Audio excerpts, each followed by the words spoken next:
ಕಳೆದ ಒಂದು ತಿಂಗಳಿನಿಂದ ಯಕ್ಷಗಾನ ವಲಯದಲ್ಲಿ ಬಹುಚರ್ಚಿತವಾದಂತಹ ವಿಷಯ ಯಕ್ಷಚಂದ್ರ ಪುಸ್ತಕದ ಕುರಿತಾದಂತಹ ವಿವಾದ.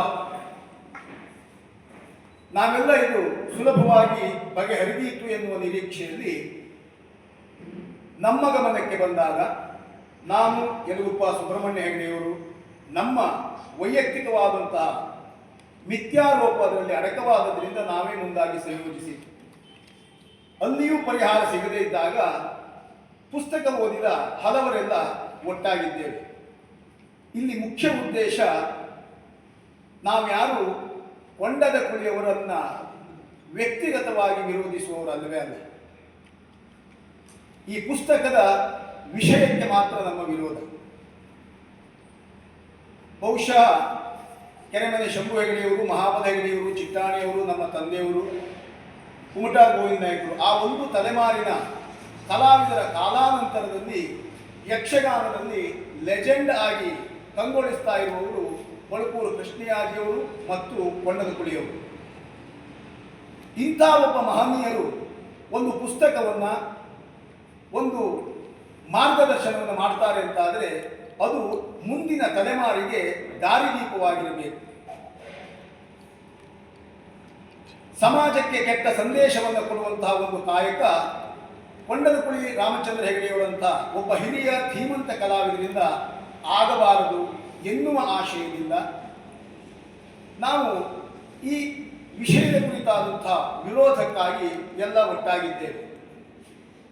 ಮೊದಲಾಗಿ ನಾವು ಪತ್ರಿಕಾಗೋಷ್ಠಿಯನ್ನು ನಡೆದಾಗ ನಮ್ಮಲ್ಲಿ ಕೆಲವರು ನನ್ನ ಸ್ನೇಹಿತರು, ಯಕ್ಷಗಾನದ ಅಭಿಮಾನಿಗಳು ಫೇಸ್ಬುಕ್ಕಿನಲ್ಲಿಯೋ ವಾಟ್ಸಪ್ಪಿನಲ್ಲಿಯೋ ವೈಯಕ್ತಿಕವಾಗಿ ನಮ್ಮನ್ನು ಸಂಪರ್ಕಿಸಿ ಕಲಾವಿದರಲ್ಲಿ ಆಗಿರುವಂತಹ ಈ ಒಂದು ಗೊಂದಲ ನೀವು ಬಹಿರಂಗಗೊಳಿಸಬಾರದಿತ್ತು, ನಿಮ್ಮಲ್ಲಿ ಇದನ್ನು ಪರಿಹರಿಸಿಕೊಂಡ್ರೆ ಯಕ್ಷಗಾನದ ಮರ್ಯಾದೆ ಉಳಿಯುತ್ತಿತ್ತು, ಕಲಾವಿದರು ನೀವೆಲ್ಲ ಒಂದೇ ತಾಯಿಯ ಮಕ್ಕಳಂತೆ ಇರಬಹುದಿತ್ತು ಎನ್ನುವ ಸೂಚನೆಯನ್ನು ಕೊಟ್ಟರು.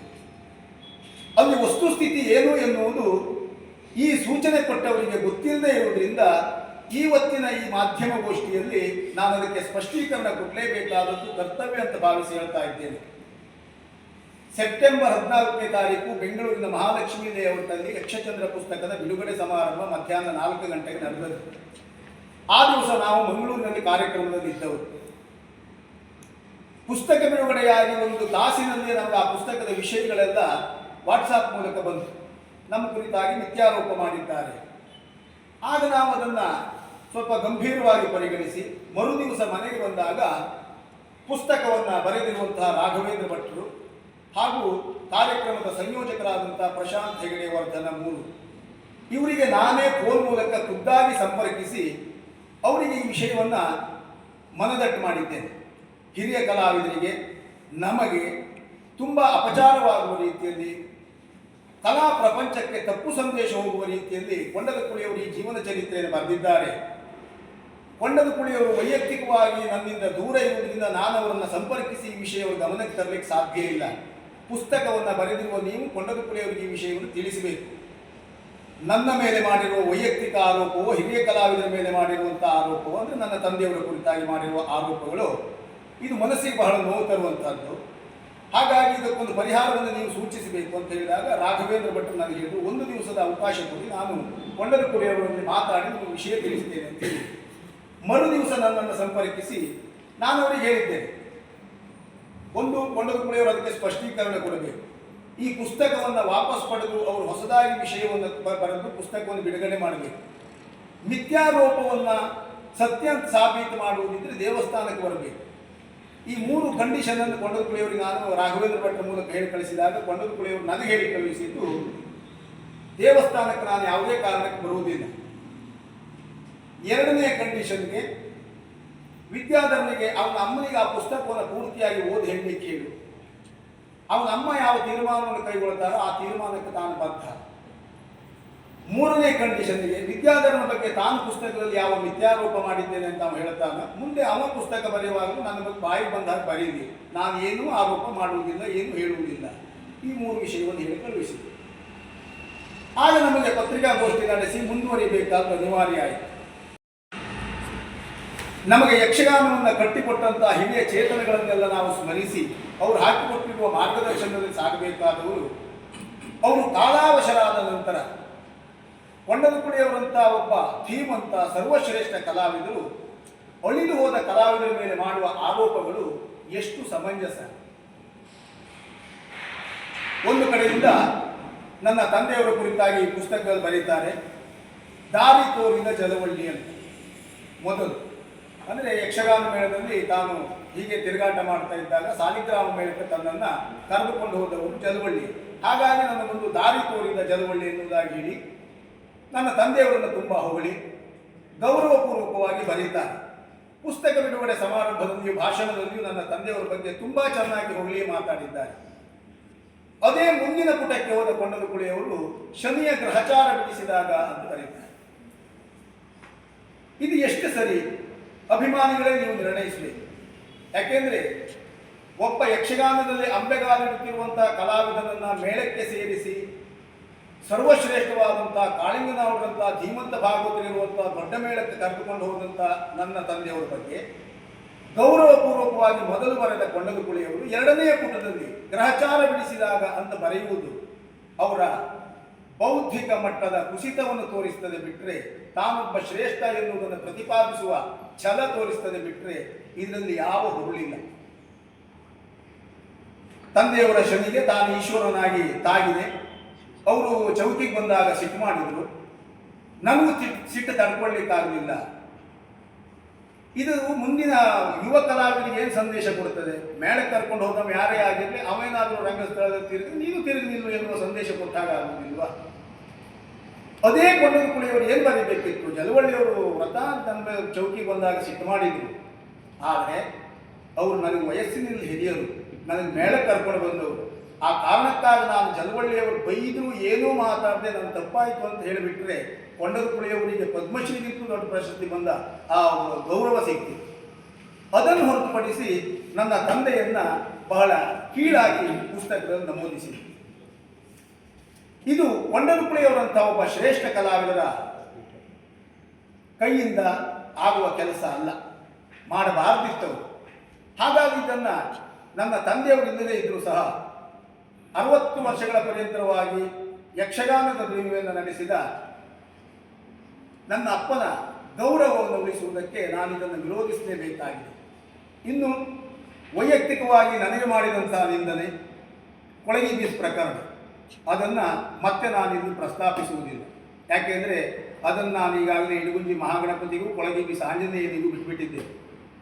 ಹಾಗಾಗಿ ಆ ವಿಷಯದ ಪ್ರಸ್ತಾಪ ಇಲ್ಲಿ ಅನಗತ್ಯ.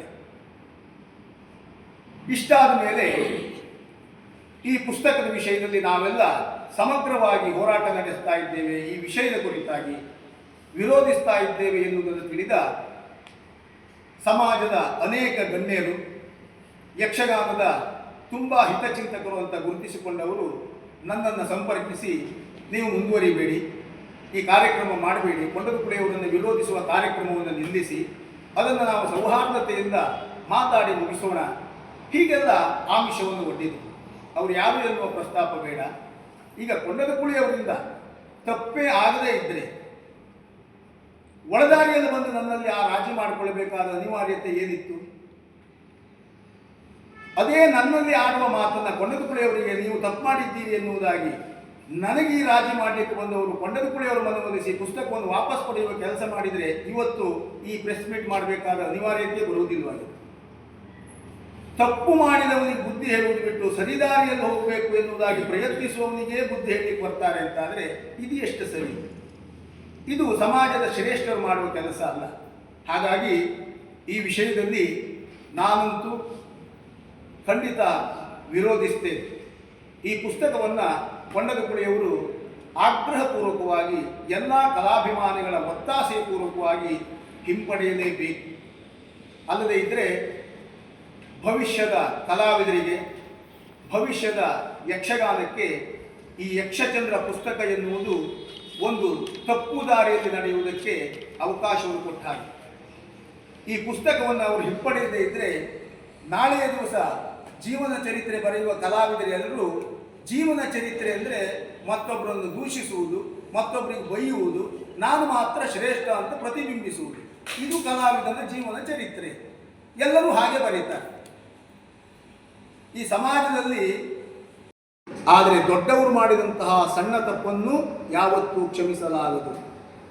ಯಕ್ಷಗಾನ ರಂಗದಲ್ಲಿ ಪ್ರಸ್ತುತ ಕಾಲಘಟ್ಟಕ್ಕೆ ಕೊಂಡದ ಕುಳಿಯವರು ಅಂತ ಹೇಳಿದರೆ ದೊಡ್ಡವರು, ದೊಡ್ಡ ಕಲಾವಿದರು, ಶ್ರೇಷ್ಠ ಕಲಾವಿದರು. ನಾವೆಲ್ಲ ಅವರನ್ನು ಅನುಸರಿಸುವವರು, ಅನುಯಾಯಿಗಳು. ಆದರೆ ಈ ಪುಸ್ತಕ ಕೊಂಡದ ಕುಳಿಯವರ ಬದುಕಿಗೊಂದು ಕಪ್ಪು ಚುಕ್ಕಿ. ನಾವು ಅವರ ವಿರೋಧಿಗಳಾಗಿ ಅಲ್ಲ, ಅವರ ಅಭಿಮಾನಿಗಳಾಗಿ, ಹಿತೈಷಿಗಳಾಗಿ ಹೇಳುವುದು ಈ ಪುಸ್ತಕವನ್ನು ಅವರು ಹಿಂಪಡೆಯಲೇಬೇಕು. ಒಮ್ಮೆ ನಾವೀ ಪತ್ರಿಕಾಗೋಷ್ಠಿಯನ್ನು ನಡೆಸಿದ ಮೇಲೆ ಕೊಂಡದ ಕುಳಿಯವರು ಇದನ್ನು ಹಿಂಪಡೆಯುವ ಪ್ರಯತ್ನ ಮಾಡಲಿಲ್ಲ ಅಂತಾದರೆ ನಮ್ಮ ಮುಂದಿನ ಹೆಜ್ಜೆ ಕಾನೂನು ರೀತಿಯ ಹೋರಾಟವನ್ನು ನಡೆಸಿ ಆ ಪುಸ್ತಕಕ್ಕೆ ಕಾನೂನಿನ ಪ್ರಕಾರವಾಗಿ ನ್ಯಾಯವನ್ನು ಒದಗಿಸಿ ಯಕ್ಷಗಾನ ಕ್ಷೇತ್ರಕ್ಕೆ ಅಪಚಾರ ಆಗದೇ ಇದ್ದ ಹಾಗೆ ನಾವು ಖಂಡಿತ ಕಾನೂನು ಹೋರಾಟವನ್ನು ಕೈಗೊಳ್ಳುತ್ತೇವೆ. ಇದಕ್ಕೆ ಯಾವುದೇ ಅನುಮಾನ ಇಲ್ಲ. ಈಗಾಗಲೇ ಕಾನೂನು ರೀತಿಯ ಹೋರಾಟ ನಡೆಸುವುದಕ್ಕೆ ಬೇಕಾದ ಎಲ್ಲ ವ್ಯವಸ್ಥೆಯನ್ನು ನಾವು ಮಾಡಿಕೊಂಡರೂ ಸಹ ನಮ್ಮ ತಿಟ್ಟಿನವರು, ನಮ್ಮ ಜಿಲ್ಲೆಯವರು, ನಮ್ಮ ತಾಲೂಕಿನವರು, ಅದಕ್ಕಿಂತ ಹೆಚ್ಚಾಗಿ ನಮ್ಮ ಊರಿನವರು ಕೊಂಡದಗುಳಿ ರಾಮಚಂದ್ರ ಹೆಗಡೆಯವರು. ನಾಳೆ ದಿವಸ ಯಾರೋ ನಮ್ಮ ಊರಿನವರೇ ಕೇಳಬಹುದು, ಒಂದೇ ಊರಿನವರು ಯಾಕೆ ಸುಮ್ಮನೆ ಕೋರ್ಟ್ಗೆಲ್ಲ ಹಾಕಿದ್ರಿ ಅಂತ ಅಪಸವ್ಯಗಳು ನಮ್ಮಲ್ಲಿ ಆಗಬಾರ್ದು. ಅದಕ್ಕೆ ಅವಕಾಶ ಕೊಂಡದಗುಳಿಯವರು ಕೊಡಬಾರ್ದು. ಹಾಗಾಗಿ ಇದು ಖಂಡಿತ ವಿನಂತಿ ಅಲ್ಲವೇ ಅಲ್ಲ. ಕೊಂಡದಗುಳಿಯವರಲ್ಲಿ ನಾನು ಖಂಡಿತ ಪುಸ್ತಕ ಹಿಂಪಡೆಯಿರಿ ಅಂತ ವಿನಂತಿ ಮಾಡುವುದೇ ಇಲ್ಲ. ಖಂಡಿತ ನೀವು ಹಿಂಪಡೆಯಲೇಬೇಕು, ಇದು ಆಗ್ರಹ. ಯಕ್ಷಗಾನ ಕ್ಷೇತ್ರಕ್ಕೆ ಅಪಚಾರ ಆಗಬಾರ್ದು ಅಂತಾದರೆ ನೀವು ಪುಸ್ತಕವನ್ನು ಹಿಂಪಡೆಯಲೇಬೇಕು. ನೀವು ಒಮ್ಮೆ ಹಿಂಪಡೆಯದೇ ಇದ್ದರೆ ಮುಂದೆ ಕಾನೂನು ರೀತ್ಯ ಅದಕ್ಕೆ ವ್ಯವಸ್ಥೆಯನ್ನು ಮಾಡ್ತೇವೆ ಎನ್ನುವ ಸಂದೇಶವನ್ನು ಈ ಮೂಲಕವಾಗಿ ಕೊಂಡದಗುಳಿಯವರಿಗೆ ರವಾನಿಸುತ್ತಾ, ಮುಂದೆ ಸಮೃದ್ಧವಾದಂಥ ಯಕ್ಷಗಾನ ಕಲೆಗೆ ಯಾರಿಂದಲೂ ಯಾವ ರೀತಿಯಲ್ಲೂ ಅಪಚಾರ ಆಗದೇ ಇರಲಿ ಎನ್ನುವುದಾಗಿ ಕೇಳಿಕೊಳ್ಳುತ್ತಾ, ಇನ್ನು